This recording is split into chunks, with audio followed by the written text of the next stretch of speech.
Halo guys, welcome back to my channel. Kembali bertemu di channel SKB Medis, sebuah channel baru yang akan membantu kalian untuk sama-sama mengupdate informasi terbaru terkait CPNS. Nah, kali ini aku bakal bahas satu topik tentang pemberkasan yang mana akan berakhir sekitar 3 hari lagi ya. Jadi aku reminder buat teman-teman yang belum menyelesaikan berkas-berkasnya dan belum mengakhiri daerahnya, yuk cepet-cepet kita selesaikan. Karena makin ke belakang ini kelihatannya server semakin error ya, karena teman-teman yang lain mungkin banyak yang mau mengakhiri tuh mepet-mepet gitu. Jadi saran aku sih kepada teman-teman semua, jangan mendadak mengakhiri berkasnya ya, supaya nggak terganggu gitu. Kita nggak gelisah kenapa nih nggak bisa diakses SSCSN-nya gitu. Jadi aku pesan sekali lagi buat teman-teman yang mungkin masih belum mengakhiri daerahnya, tapi berkasnya udah beres, yuk kita sama-sama segera akhiri. Nah, di video kali ini aku bakal bahas tentang pengumuman pemberkasan dari Kemenkes, lalu terkait istilah-istilah di hasil integrasi dan rincian nilainya. Kemudian aku mau bahas tentang lampiran surat pernyataan 5 poin dan lampiran surat pengabdian ke Kemenkes.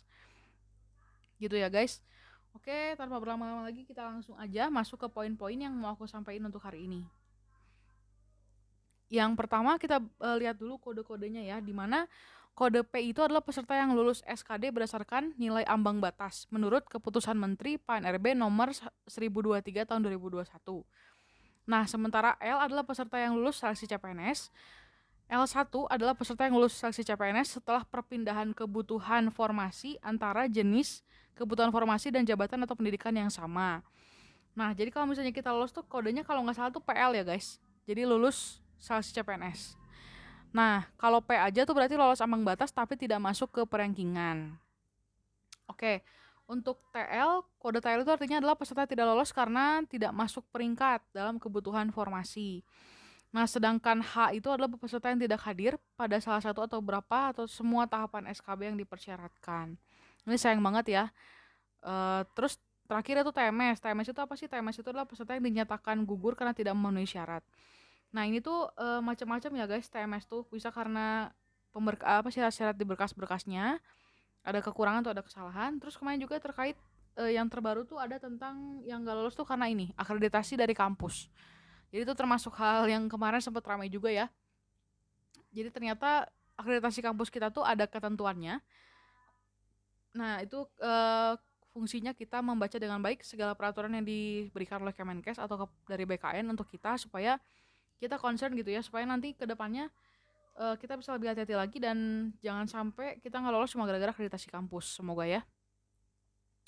Semoga kita nggak bisa lanjut terus tanpa TMS-TMS-an. Amin. Buat yang lolos CPNS 2021, BTW aku ucapkan selamat. Dan semoga bisa lancar sampai ke PNS 100% ya. Karena kan kita tahu ya NIP ini adalah NIP CPNS untuk yang tahap pertama ini. Kita harus mengikuti saran lain-lain untuk bisa diangkat PNS 100%. Jadi aku berdoa seterusnya buat teman-teman semua semoga lancar dan kita bisa lolos terus sampai pengangkatan PNS 100% dan membanggakan seluruh keluarga kita. Amin. Nah, kalau kita lolos nih, kita lolos. Nah, kita wajib mengisi daftar riwayat hidup. Nah, pas kita nyatakan lolos nih kan ada arahan untuk langsung membuka SSCSN BKN ya. Lalu kita klik pilihan untuk melanjutkan mengisi daftar riwayat hidup. Karena kalau misalnya kita klik tidak, nanti akan langsung ada unggahan perintah untuk mengupload surat pengunduran diri secara resmi kepada BKN. Nah, itu saya kembalikan lagi sama teman-teman ya. Tapi sih kalau saya, pasti saya akan lanjut mengisi daftar riwayat hidup guys, karena saya pengen jadi PNS ya. Jadi mungkin ada teman-teman yang mundurkan diri dengan alasan masing-masing, it's okay. Nanti biasanya sih bisa diganti sama peserta lain atau mungkin ada kebijakan sendiri dari instansi masing-masing ya. Nah, kalau misalnya untuk kita lanjut mau mengisi, nanti akan keluar ketentuan-ketentuan untuk mengisi identitas dan mengupload berkas-berkas. Nah, buat peserta yang lolos dan mau lanjut untuk mengisi daerahnya, itu ada tenggat waktunya guys, dari 22 Januari sampai 5 Februari. Ingat ya, 5 Februari terakhir sekitar 3 harian lagi. Jadi yuk kita segerakan, kita kejar berkas-berkas yang belum beres atau segera kita akhiri kalau misalnya sudah selesai, karena makin ke belakang ini server akan semakin padat kelihatannya.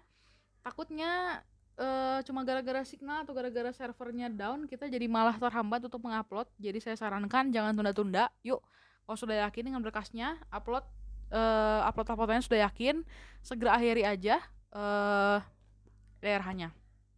Pastikan jangan sampai ada berkas-berkas yang terlewat atau salah ya guys. Nah, kemarin tuh sempat ada cerita-cerita tentang ada satu peserta yang akunnya tuh katanya kena hack. Jadi dia tuh sudah mengurus berkas-berkas, tiba-tiba pas masuk ke akun SSCSN, tiba-tiba kayak ada surat pengunduran dirinya tuh udah auto terupload gitu.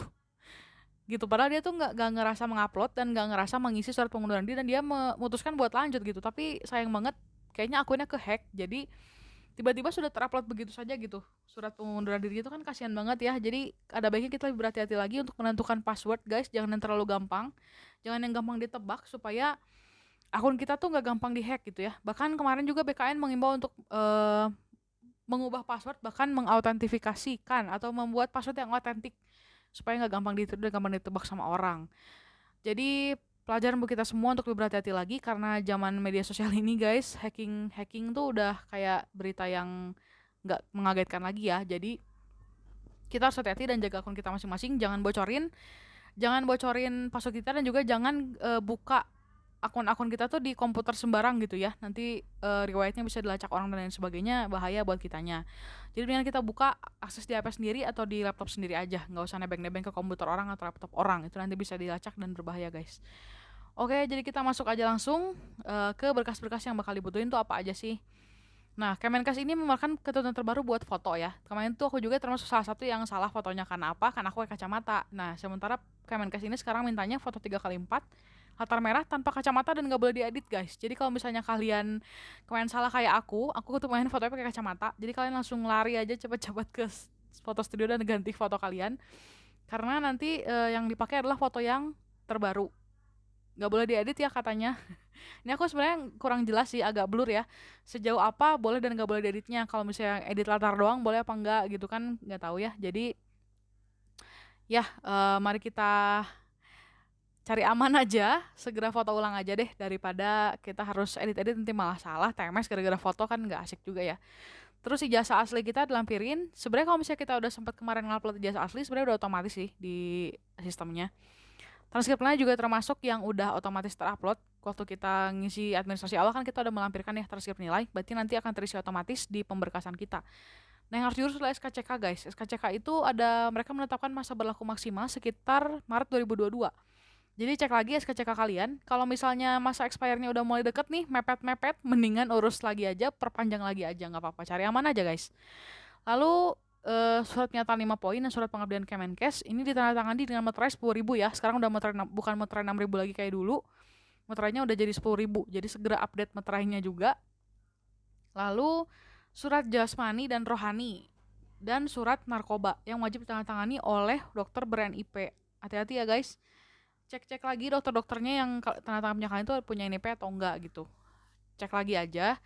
Harus dokter yang ber-NIP ya guys. Aku saranin sih ya di RSUD lah ya bikinnya. Jangan di kalau misalnya di puskesmas boleh sih mungkin ya, tapi cek-cek lagi aja apakah ber-NIP atau enggak gitu. Nah, inilah isi surat pernyataan 5 poin. Yang pertama adalah tidak pernah dipidana dengan pidana penjara berdasarkan putusan pengadilan yang sudah mempunyai kekuatan hukum tetap karena melakukan tindak pidana dengan pidana penjara 2 tahun atau lebih. Jadi kita sebagai PNS ini dituntut untuk jangan pernah punya kasus dengan kepolisian atau kepenjaraan lah ya.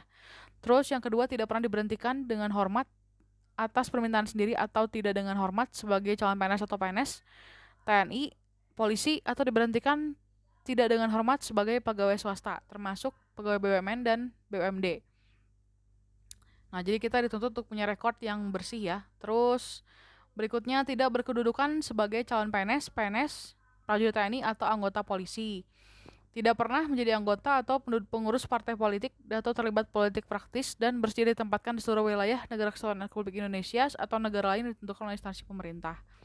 Jadi itulah isi surat pernyataan 5 poin. Ini wajib kalian tanda tangani dengan materai 10.000 dan suratnya ini bisa diunduh di SSCSN BKN atau di csnkemkes.go.id.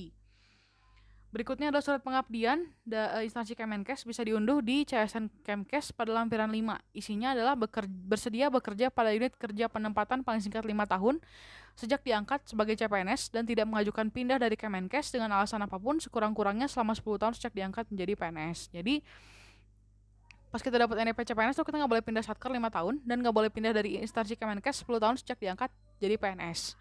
Yang kedua, tidak punya ketergantungan narkotik, psikotropik, dan prekursor dan zat aktif lainnya yang ditetapkan oleh pemerintah Republik Indonesia. Nah, kita juga boleh punya ketergantungan obat ya guys, makanya itulah fungsinya kita untuk melampirkan surat narkoba, supaya karena kita memang nggak boleh sih, nggak boleh ketergantungan sama obat-obat seperti ini. Kemudian tidak merokok, baik berupa rokok konvensional maupun rokok elektrik dan sejenisnya. Terus bersedia menerima sanksi, tidak boleh melamar pada penerimaan aparatur sipil negara ASN pada periode berikutnya. Apabila sudah dinyatakan lulus tahap seleksi akhir dan sudah mendapatkan NIP, kemudian mengundurkan diri. Jadi kalau kita ngundurin diri, kita nggak boleh lamar nih di seleksi CPNS tahun berikutnya. Gitu.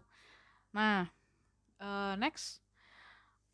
Nah ini pengumuman yang bisa kita perhatikan sama-sama ya guys. Bagi peserta yang punya pengalaman kerja, seperti saya contohnya di swasta, masa kerja tersebut tidak akan diperhitungkan dalam CPNS. Jadi nanti bakal ada penyesuaian di belakang setelah masa pengangkatan PNS 100%. Nah itu nanti jadi untuk sekarang saya nggak melampirkan dulu pengalaman masa kerja saya karena pun tidak akan diperhitungkan ya, tidak akan dicantumkan dalam keputusan NIP CPNS. Jadi ya udahlah, nanti saya nguploadnya belakangan aja pada saat mau pengangkatan PNS 100%.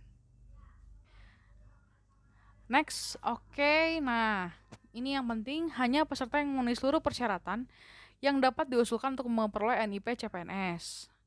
Nah, apabila sampai tanggal 5 Februari ini teman-teman nggak melengkapi, padahal dinyatakan lulus, nanti akan dinyatakan secara otomatis gugur atau mengundurkan diri, guys. Jadi, penting banget buat kalian untuk mengingat tanggal maksimal pengisian DRH itu di tanggal 5 Februari 2022 ya, guys. Nggak boleh lewat. Oke, jadi ingat ya, maksimal pengisian DRH 5 Februari 2022. Cek lagi setiap berkas-berkas yang dilampirkan, apakah sudah betul atau tidak. Cek lagi setiap ketentuan-ketentuannya, dan cek lagi buku panduan pengisian DRH-nya. Dibaca ulang-ulang, jangan sampai ada yang salah atau miss. Tapi teman-teman gak usah khawatir ya. Kemarin tuh saya dapat info bahwa untuk kalau misalnya ada kesalahan-kesalahan dalam pengisian DRH ini, nanti bakal diinfokan oleh BKN melalui doku digital. Jadi nanti akan ada warning buat kalian yang mungkin ada melakukan kesalahan. Itu nanti bakal dibantu sama mereka supaya nggak melakukan kesalahan, supaya kesalahan itu bisa diperbaiki satu kali kayaknya, kalau nggak salah gitu deh. Cuman sekali aja dikasih warning, habis itu nggak bisa diperbaiki lagi. Nah, nanti kalau misalnya kalian dapat notifikasinya untuk memperbaiki berkas, segera perbaiki ya guys, jangan ditunda-tunda untuk memperlancar percepatan penetapan NIP CPNS kalian. Oke? Gitu aja mungkin dari aku untuk sementara ini. Sampai ketemu di video selanjutnya dan terus simak perjalanan aku karena aku juga salah satu peserta CPNS tahun ini. Oke, jangan lupa like, comment, dan share untuk teman-teman kalian yang membutuhkan, dan mungkin untuk teman-teman kalian yang butuh reminder untuk mengakhiri DRH, share informasi ini sesegera mungkin kepada teman-teman kalian yang membutuhkan. Thank you. Sampai ketemu di video berikutnya. Dadah.